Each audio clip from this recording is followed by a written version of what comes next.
Are you guys ready for the 10 hottest comics of the week? Welcome back to another video. This really popped when I saw it. That to me is a monster increase. Again, this book got hot. This book is ready to go higher. So let's jump right into it. We are back today with another statue review from Diamond Select Toys. Without further ado, let's get into the review.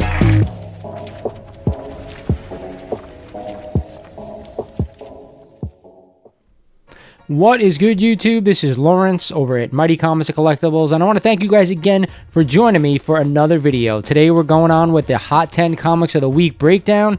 If you guys aren't familiar with what I do in this video, I take the 10 hottest comics according to the Key Collector app, and I break them down for you guys one by one, telling you out there in the community if I'm buying these books at these prices or staying away or selling them out of my collection. But like always, guys, before every video, I ask you, if you're not a current subscriber of the channel, do me a favor, go ahead and click that subscribe button for me. You will not regret it. I'm doing this awesome 4,000 subscriber giveaway. Check it out. I told you guys from here on out, I'm going to be giving something out of my personal collection away every 1,000 subscribers from here on out. And we're just about almost at 4,000. I think we're about 600 and change away. Guess what, guys? This is the 4,000 sub giveaway.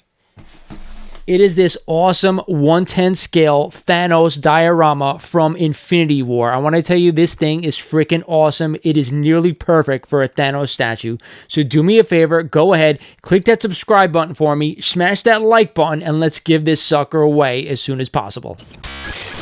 With that said, if you haven't checked out my website, mightycollects.com, I'm always posting new books for sale. With that said, let's get into this week's breakdown.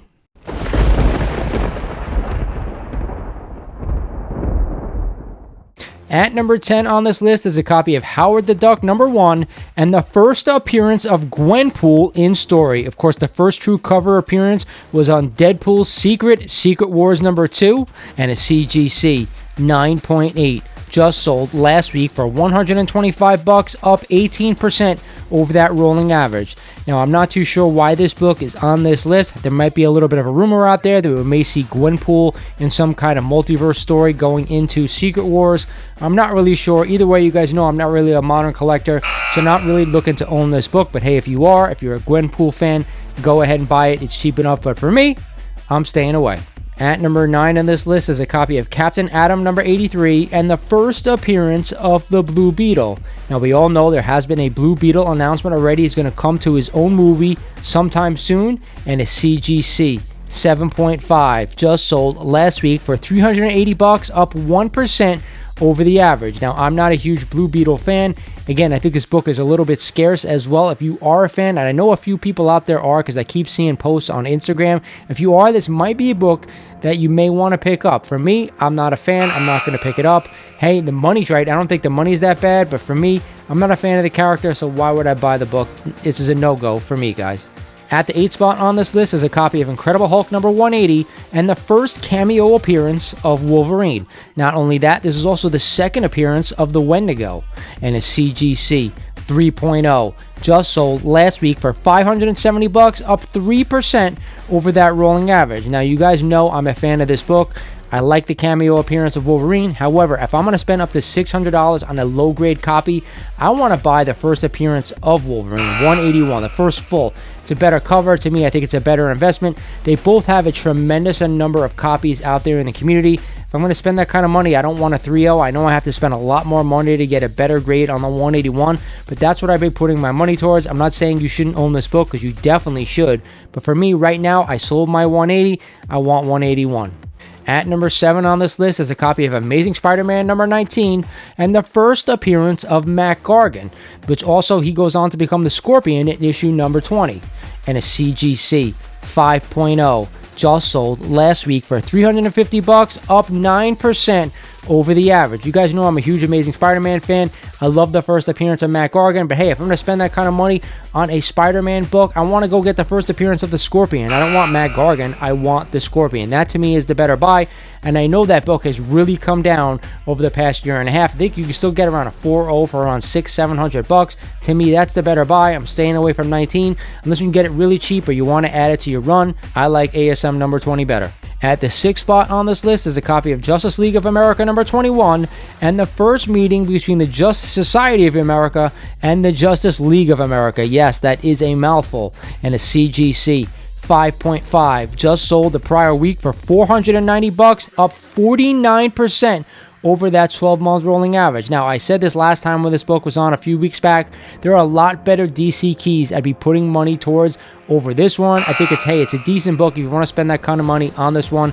For me personally, I'd rather take that money and put it towards a better book, a better DC key, and there's still a ton of them out there that are undervalued. But for me, this one, it's a no-go.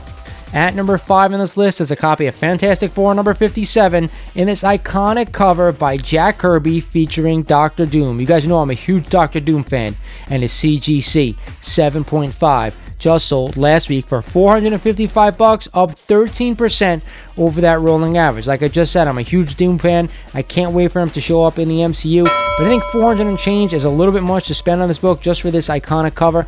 I have 2 copies of this book. I believe both I paid under $100 for, and one was maybe only gotten about 3 or 4 months ago, so I still think there are great deals to be had on this book. No need to go for a high grade, but yes, I want to own this book.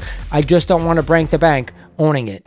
At number 4 on this list is one of my all-time favorite books and the most prominent cover in my collection. It is a copy of Amazing Spider-Man number 39, and of course the first artwork by John Romita on the Amazing Spider-Man title. But not only that, this is the great issue where we find out that the Green Goblin and Spider-Man discover each other's identities.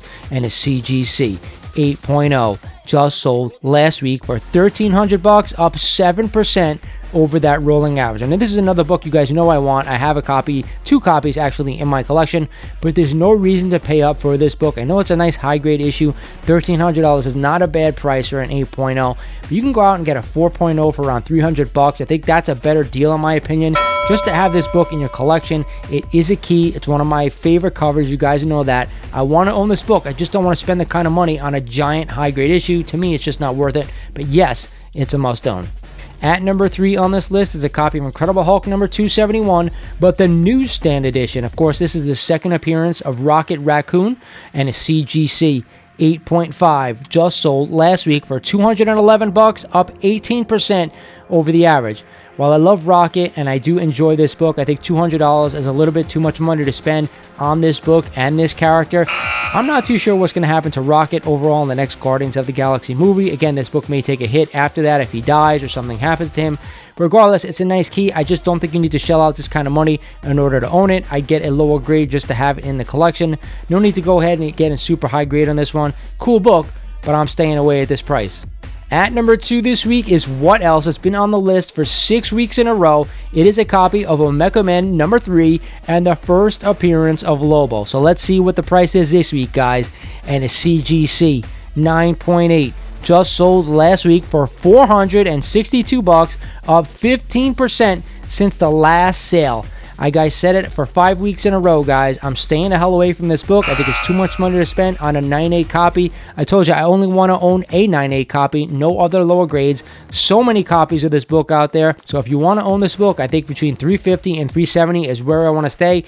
Anything over that, I think it's overkill. Way too much money to spend for this character, even though I do think if Jason Momoa takes the role of this character, he will knock it out of the park. And at the top spot this week, guys, is a copy of Batman Adventures number 12 and the first appearance of Harley Quinn in a standard comic book. And a CGC 9.2 just sold last week for $750, up 2% over the average. Now, I've talked about this book before in the past. I told you guys I only want to own this copy in a 9.8, but I know there are a lot of Harley Quinn fans out there and they want to own this book regardless, and I think that's awesome. There have been leaked photos of Lady Gaga as Harley Quinn, and I think she looks fantastic, and she's always going to knock it out of the park. No question. However, if you want to own this book for investment purposes, I'm saying 9.8 or bust. For me, I'm not really interested in the character too much. I'd rather put my money towards something else, but that doesn't mean you shouldn't own it in your collection. Hope you guys enjoyed this list. There are a lot of great books, a lot of new books on this list this week. I'm super excited. Now it's time for my best buy of the week, and you guys know what I had to pick, right? It's one of my favorite books of all time.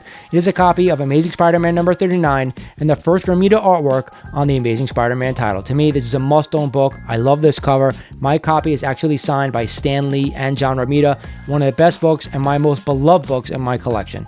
Go out and buy this one, guys. Hope you guys enjoyed this video. This is Lawrence over at Mighty Comics and Collectibles saying thank you for watching, and I'll talk to you guys soon.